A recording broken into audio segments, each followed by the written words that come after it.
Revelation 1449.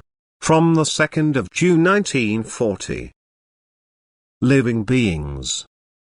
Receiver of light and power. Even the most inconspicuous being is a recipient of divine power, and just these beings have a task which is tremendously important for the existence of the whole of creation. These beings have a destiny, which shows very clearly the serving. They must be continuously active as conductors of the divine love.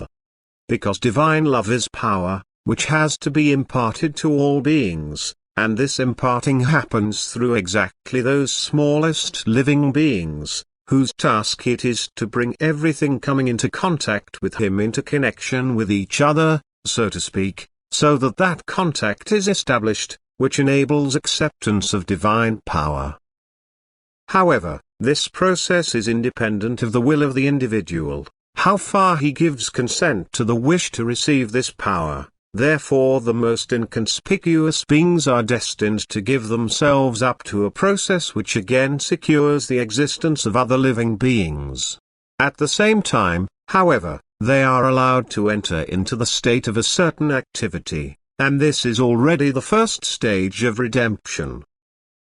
Everything that is admitted to activity, is also in a degree of maturity where it can receive and transmit light. As soon as the being is admitted to activity, it will also be able to spread light, and there will therefore always be light where these living beings are active, while darkness exists when these beings stop their activity. So always activity also means light. And again this activity is stimulated or favored.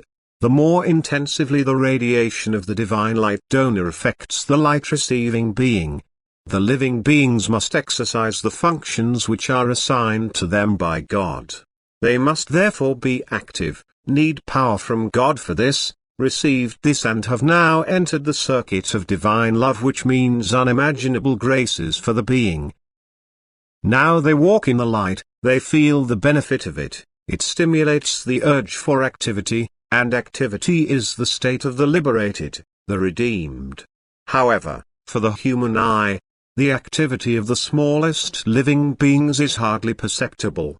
And yet, all these beings, according to their state of maturity, are included in the circle of those who serve God and His creation. All beings are periodically given an activity as a task, which they now also fulfill completely according to the divine will.